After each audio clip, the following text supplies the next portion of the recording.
Darius had worked hard to afford his home in an elite neighborhood. He took pride in his space, enjoying the peace that came with living in a well-maintained community. But lately, something strange had been happening. His Wi-Fi had been running unusually slow. At first, he brushed it off, thinking maybe there were just too many devices connected. But as the delay continued, he decided to check his router settings. That's when he noticed an unfamiliar device using his network. Annoyed, he immediately changed the password unknowingly, setting off a chain of events that would expose far more than just a stolen internet connection. The next morning, as Darius was sipping his coffee on his porch, his neighbor Karen Whitmore stormed onto his property. Without so much as a knock, she was a middle-aged woman with perfectly styled blonde hair, an entitled stare, and an unmistakable air of superiority. She wasted no time before launching into a rant. "Did you change your Wi-Fi password?" she snapped,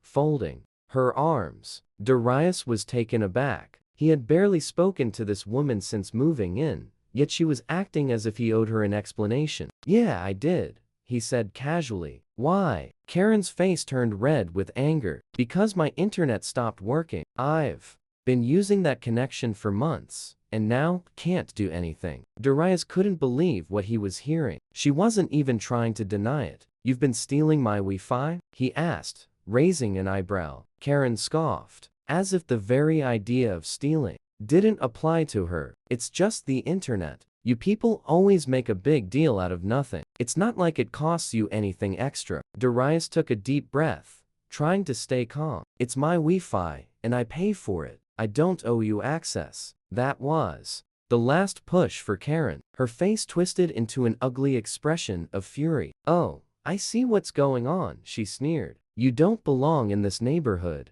And now, you're trying to play games with the people who actually do." "I'm calling the police," Darius barely had time to react before Karen whipped out her phone and dialed 911. He listened in disbelief as she created a story on the spot. "There's a suspicious man in my neighborhood," she said, forcing fake panic into her voice. "He's trying to hack into people's homes. He's harassing me right now. I feel threatened." Darius shook his head, watching as she smirked at him while speaking. She thought she had power. She thought she could manipulate the system. But Karen had no idea what was coming. As Darius stood there waiting for the inevitable arrival of the police, he refused to panic. He wasn't about to let Karen intimidate him. If anything, he was curious to see just how deep this trap went. She had openly admitted to using his Wi-Fi, but why had she been so desperate to keep it? With nothing else to do but wait, he walked back inside, sat at his desk, and pulled up his router's connection history. The result sent a chill down his spine. At first, he saw the usual activity: basic browsing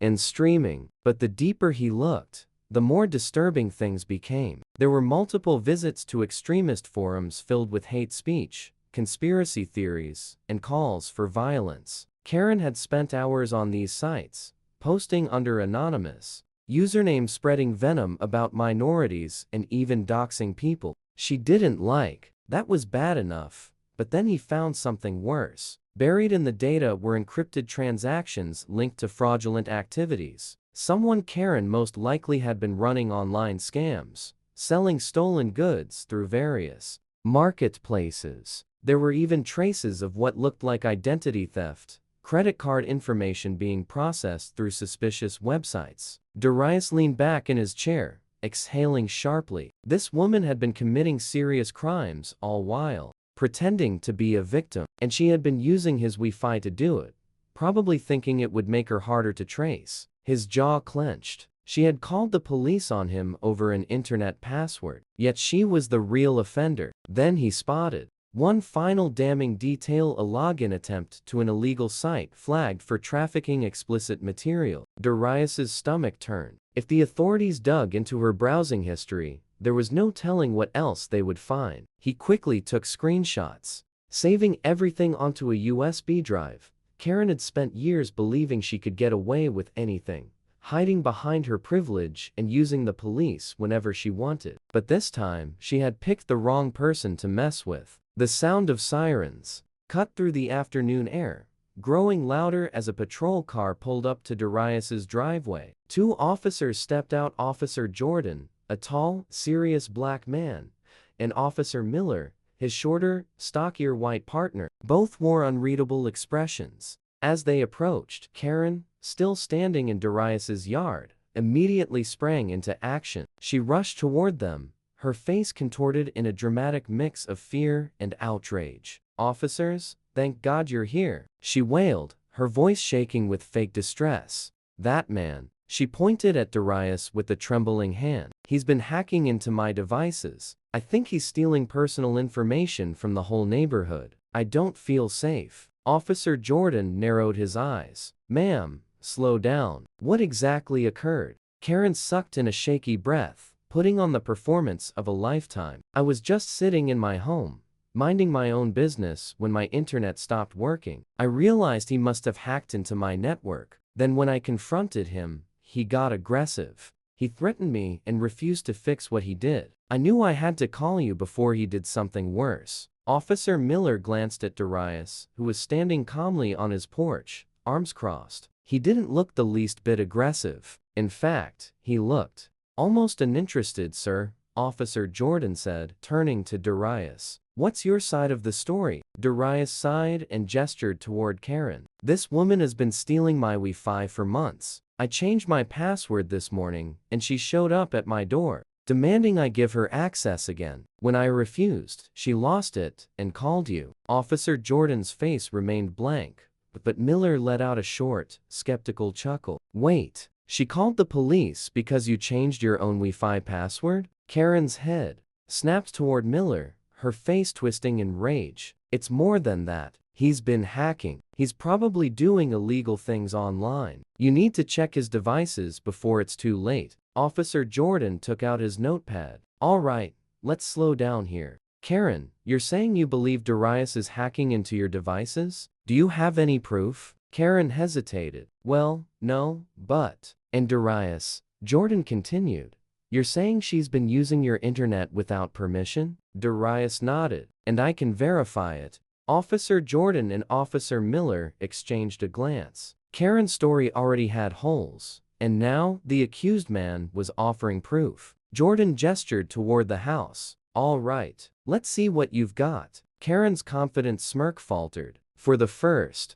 time, a flicker of worry crossed her face. She had assumed the police would be on her side, as they always were, but this time, things weren't going the way she expected. Darius led the officers inside, heading straight to his computer. Karen followed reluctantly, standing near the doorway like a caged animal. Her confidence had dimmed, but she still held on to the hope that the situation would swing back in her favor. Darius plugged in his USB drive and pulled up the files he had saved. "I took a look at my router's history," he explained, clicking through the logs. "Karen's been using my Wi-Fi for a while, and the sites she's been visiting, let's just say they're not exactly legal." Officer Jordan and Officer Miller leaned in as the screen displayed the proof. There were multiple transactions linked to fraudulent websites, messages from extremist forums filled with racist hate, and worst of all, an attempt to access an illegal website marked for child exploitation. Officer Miller let out a low whistle. "Jesus!" Karen went pale. "That's not mine. He's making this up,"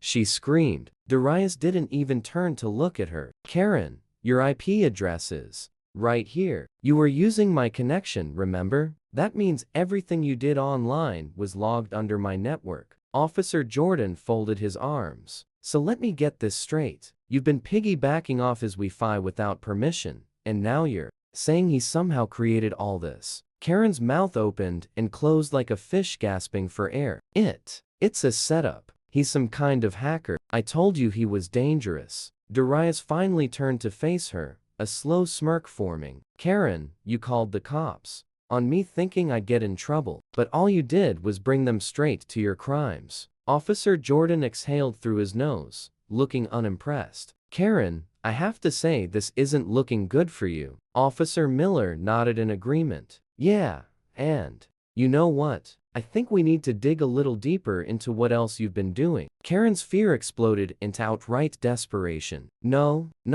This isn't fair. He's the criminal. She lunged at Darius in a blind rage, her manicured nails aiming for his face. Before she could make contact, Officer Miller caught her wrist, twisting her arm behind her back. That's attack on top of everything else, he said calmly. Karen let out a strangled scream. You can't do this. I'm the victim. You don't understand. Officer Jordan took out his radio. Dispatch, we have a criminal in custody, requesting backup for further inspection. Karen's breath hitched. Criminal? No, wait. You don't understand. Darius crossed his arms, watching as truth crashed down on her. Oh, we understand just fine. For the first time in her life, Karen realized that her cries weren't going to save her. The weight of her situation finally crashed down on Karen. She was trapped. The officers weren't buying her story, and now they had real evidence against her. But instead of backing down,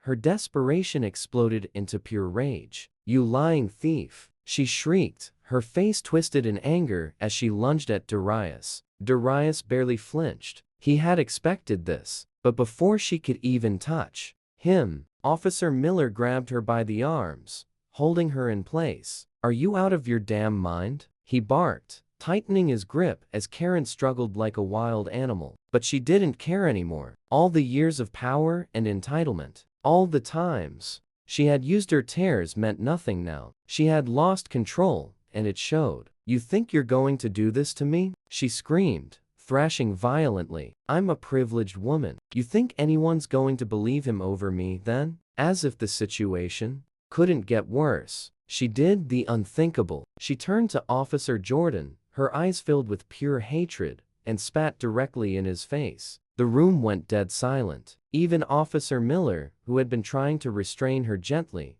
froze in shock. Darius, who had been standing with quiet satisfaction, felt his stomach turn. Officer Jordan wiped his face slowly, his jaw clenching. He had dealt with racism before, but this was something else. His hand hovered near his cuffs as he took deep breath, calming himself. Miller shook his head in disgust. Well, congratulations, Karen. You just turned a bad situation into the worst day of your life. Jordan didn't even look at her. He simply pulled out his handcuffs. Karen Whitmore, you're under arrest for assaulting an officer, cybercrimes, and fraud. The moment those words left his mouth, Karen lost what little control she had left. No, you can't do this, she screeched, kicking wildly as Miller helped Jordan restrain her. I'm the victim. You can't do this to me. Darius watched as they dragged her outside, her shrieks piercing the air. Neighbors had gathered,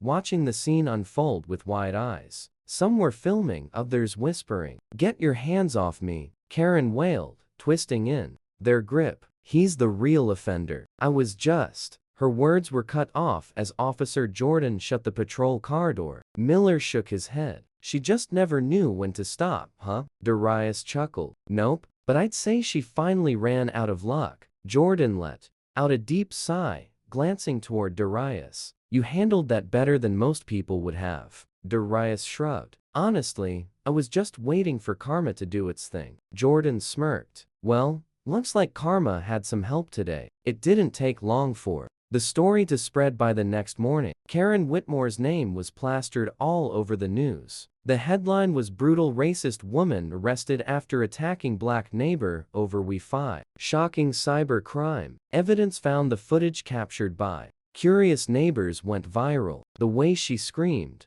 the moment she spat at Officer Jordan, the arrest. It was all there in clear detail, and the internet consumed it. Karen was no longer just a neighborhood nuisance. She was now a national disgrace. But the humiliation didn't stop there. Within days, her homeowner association held an emergency meeting. The decision was unanimous. Karen Whitmore was officially expelled from the neighborhood. Her house, once her prized possession, became a financial burden around her neck. With mounting legal fees and no support from the community, foreclosure was inevitable. Meanwhile, Darius finally got what he wanted: peace. He sat on his porch one evening, sipping coffee, his Wi-Fi stronger than ever. No more intrusion, no more harassment, no more Karen barging onto his property like she owned it. His phone buzzed with a message from a friend. "Bro, you're a legend." She really thought she could get away with that this time. Darius laughed, shaking his head.